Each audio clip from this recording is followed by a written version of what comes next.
지난 몇 년 동안 정말 우리 이재명 의원께서 죽을 고비를 진짜 여러 차례 넘겼어요. 그러니까 정치적으로 죽을 고비가 아니고 진짜 물리적으로 죽을 고비. 물리적으로 맞습니다.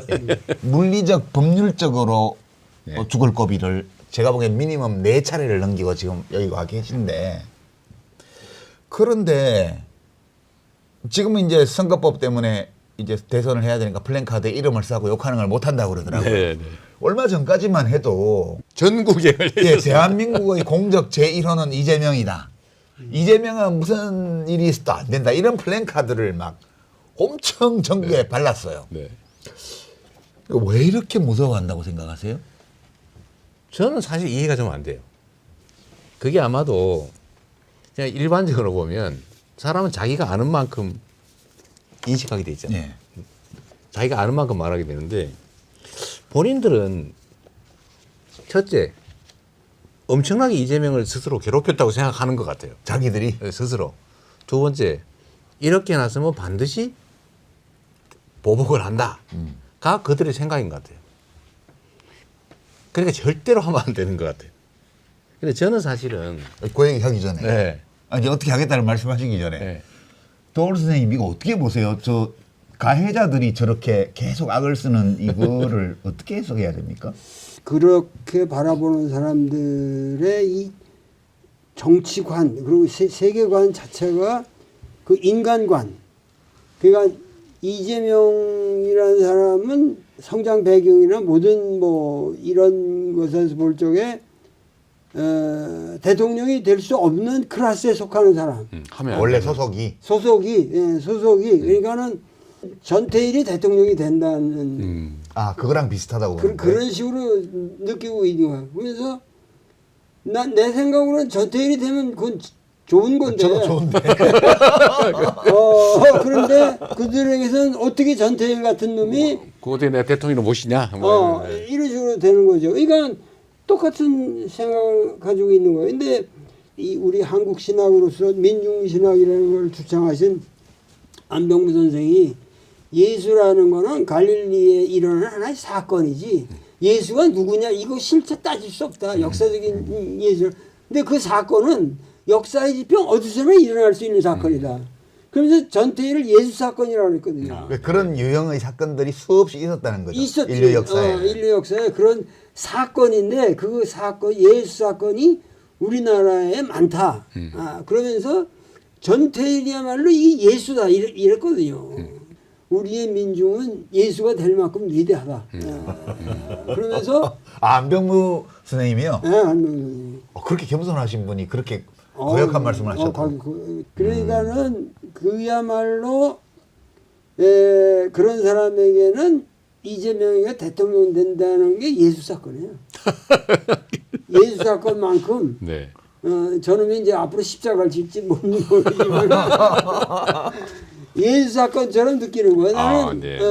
어떻게 이재명이가 예수가 되냐 이런 공포가 있는 거예요. 저는 왜 저렇게까지 반응하는지 정말 잘 이해가 안 돼요.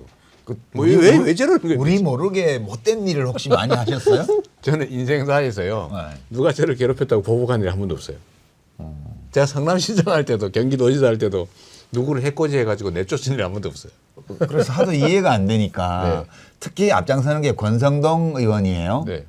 권성동 지금 원내대표 아니에요, 그죠? 그렇습니다. 권성동 원내대표가 뭐 입만 열면 이재명이 대통령 되면 뭐 피바람 불 거라고 복수의 칼을 휘둘러서 막 그러는데 또 한편에서는 그 어둠의 민주당은 아니냐 뭐 그 열혈중앙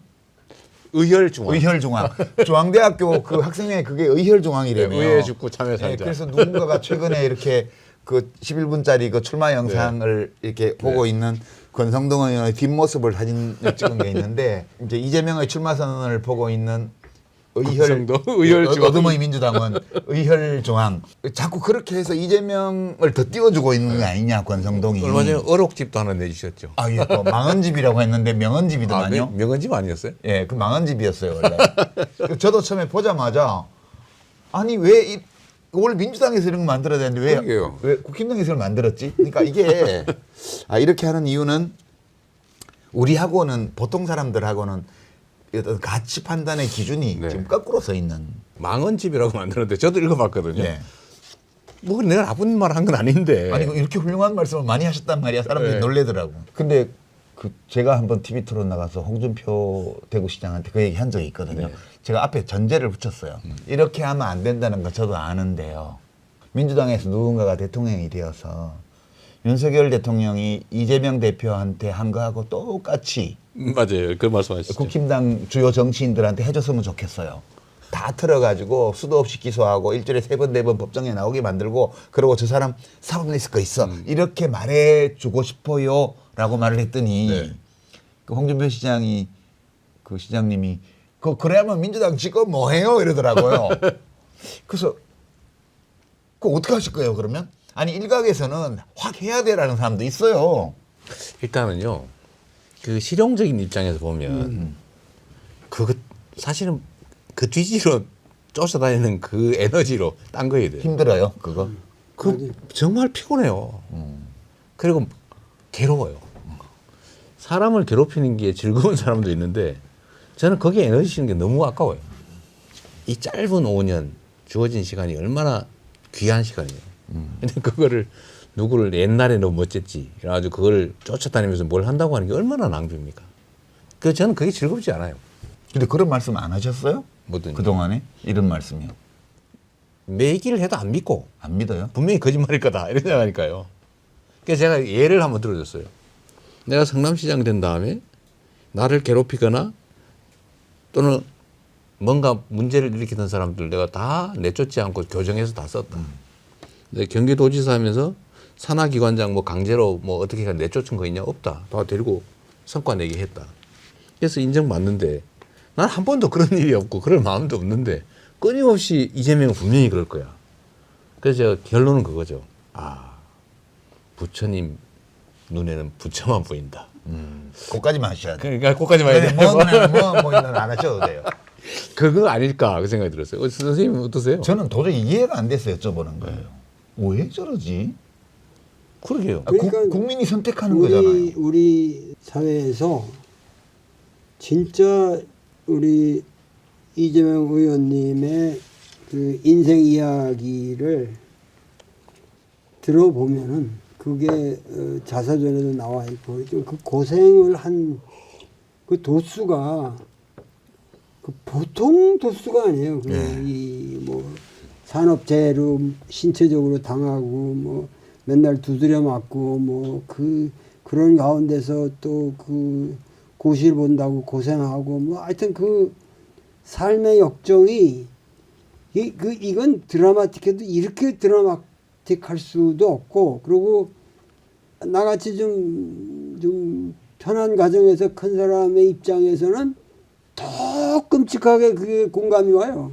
상상이 잘 안 되죠. 그렇게 그 살았다는 게. 이렇게 더 괴롭고 그게 얼마나 이게 한 인간으로 받기 어려운 거냐. 근데 그런 사람이 그런 체험을 해본 사람이 이 나라의 리더가 돼 봐야 이 정치라는 게 번지수를 찾는다고 지금. 맞습니다. 그러니까 그 나쁜 놈들도 여태까지 계속 해먹었는데 해방을 여태까지 이 우리 사회 제일 밑바닥에서 고생한 이 사람한테 기회를 주는 건 아니 그 기회를 내가 억지로 주자는 것도 아니고 그냥 프로세스에 따라서 가는 건데 왜 거기에 대해서 그 헛소리들을 하냐 말이야. 어? 난 이거는 하나의 사상가로서 양심 있는 학자로서 그건 정말 국민들한테 외치고 싶어요. 너희들 이러지 말아라. 그거밖에 없지. 그건 뭘 왜 그러냐 그 원인을 분석할 거예요. 뭘까 하는데 이거는 정말 내가 보기에는 이거는 사건입니다. 되시면은 그리고 아무리 잘못돼도 그 어렸을 때부터 축적되어 온 그 체험에서 우러나오는 정의감이 결국 우리 사회에 큰 보탬이 됩니다. 그러니까 이 결국 중요한 게요. 사실 저도 저 자신에 대해서 의문을 가질 때가 있거든요. 왜 사는가? 그 생각을 할 때가 있어요. 왜 안 하겠어요? 그런데 결론은 뭐였냐면 사람은 자신이 스스로 행복하기를 원하잖아요. 즐겁기를 원하고. 자신의 삶의 의미를 부여하려고 하죠. 네. 어떤 때가 가장 행복하냐? 저는 제가 뭔가를 해가지고요. 사람들이 그 결과 때문에 행복해하는 걸 보면 저는 행복해요. 그게 그러니까 제일 정치를 행복해요. 하는 거야. 네. 그러니까 정치를 하시는 거예요. 너무 행복해. 예를 들면 제가 막 계곡 가서 막 설득하거나 아니면 압박하거나 뭐 재정 지원하거나 해서 싹 정비를 했더니 거기 수백만 명이 가가지고 즐겁게 애들 지금도 놀고 사람들이 사진 찍어서 올려요. 그럼 예. 얼마나 더 행복해요.